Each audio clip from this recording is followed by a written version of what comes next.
C++ bridge KTയിലേക്ക് വീണ്ടും സ്വാഗതം. ഇത് ഞാൻ ചന്ന ഭട്ടൂരയാണ് ഉണ്ടാക്കുന്നത്. പഞ്ചാബികളുടെ ഏറ്റവും പ്രിയപ്പെട്ട ഭക്ഷണം. അപ്പോൾ അവരതിന് ഹോൾ മസാലയൊക്കെ ഉണ്ടാക്കും.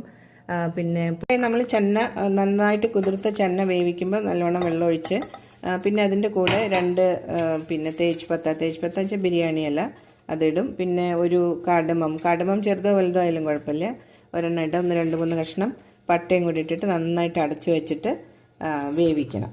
ായിട്ട് ആദ്യം തന്നെ പാത്രം ചൂടാകുമ്പോൾ കുറച്ച് റിഫൈൻഡ് ഓയിലും ഒരു ഡാഷ് ഓഫ് ഗീയും ഒഴിക്കുക. അപ്പോൾ ഇൻഗ്രീഡിയൻസ് ഒക്കെ ആദ്യമേ തന്നെ കാണിക്കേണ്ട ആവശ്യമില്ലല്ലോ, നമ്മൾ എഴുതി വെക്കാറുന്ന ശീലമൊന്നുമില്ലല്ലോ. ഇപ്പോൾ അങ്ങനെ ഇട്ട് കഴിഞ്ഞിട്ട് അതിൽ നല്ലോണം ചൂടാകുമ്പോൾ ഒരു 1/2 ടീസ്പൂൺ ജീരകം ഇട്ട് പൊട്ടിക്കുക.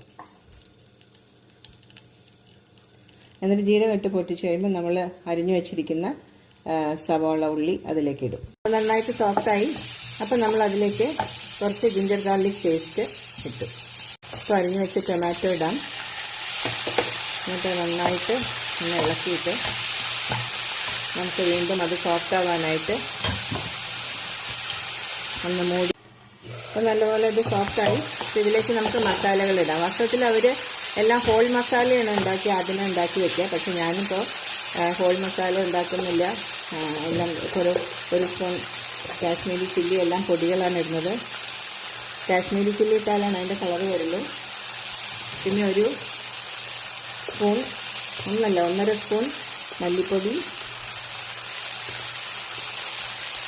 പിന്നെ കുറച്ച് മഞ്ഞൾപ്പൊടി, ഉപ്പ് നോക്കിയിട്ടിട്ടാൽ മതി. നന്നായിട്ട് ഇളക്കി. ഞാൻ അധികം എണ്ണ ഒഴിക്കാത്തതുകൊണ്ടാണ്. അപ്പോൾ വാസ്തവത്തിൽ ഇതിങ്ങനെ നന്നായിട്ട് സോഫ്റ്റ് ആവാൻ വെയിറ്റ് ചെയ്യാൻ സമയമില്ലെങ്കിൽ നമുക്കത് ഒന്ന് പതുക്കെ എടുത്തിട്ട് ഒന്ന് അരച്ചാലും കുഴപ്പമില്ല. മൂടി വെച്ചിട്ട് അതിൻ്റെ പച്ചച്ചുവയെല്ലാം മാറുന്നത് വരെ വേവണം. അങ്ങനെ മൂടി വെച്ചിട്ട് നല്ലോണം ഇങ്ങനെ സ്പൂൺ കൊണ്ട് ഉടച്ച് കഴിഞ്ഞിട്ട് ഒരുവിധം ആയി കഴിയുമ്പോൾ, അപ്പോൾ വെള്ളം ഒഴിക്കരുത്, അത് കഴിഞ്ഞ് ആയി കഴിയുമ്പോൾ ഈ ചന്നയിൽ വെള്ളമെല്ലാം ഉണ്ടാവില്ല. ചന്ന വേവിച്ചത് എടുത്ത് വെച്ചത് നമ്മളിതിലേക്ക് ഒഴിക്കും. അവസാനം കുറച്ച് ഗരം മസാലയുടെ കുറച്ചൊരു പൊടി. പിന്നെ അത് കഴിഞ്ഞിട്ട് ആംചൂരോ അല്ലെങ്കിൽ ചാട്ട് മസാല പോലത്തെ ഒരു ചാട്ട് മസാല അല്ലെങ്കിൽ ആംചൂര്, അത് നമ്മുടെ കയ്യിലുണ്ടെങ്കിൽ ഓപ്ഷനിലാണ്, അതിടാം. അപ്പോൾ അതിനൊരു പ്രത്യേക ഒരു ടേസ്റ്റ്, നല്ലൊരു ടേസ്റ്റ്. അപ്പോൾ ഇതിൽ നമുക്ക് എന്നിട്ട് ലാസ്റ്റ് ഡെക്കറേറ്റ് ചെയ്യാനായിട്ട് കുറച്ച് ഫ്രഷ് ക്രീം ഇങ്ങനെ ഒഴിക്കാം.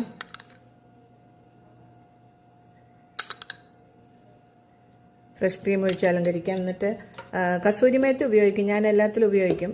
അത് വേണമെങ്കിൽ ആ ഉള്ളി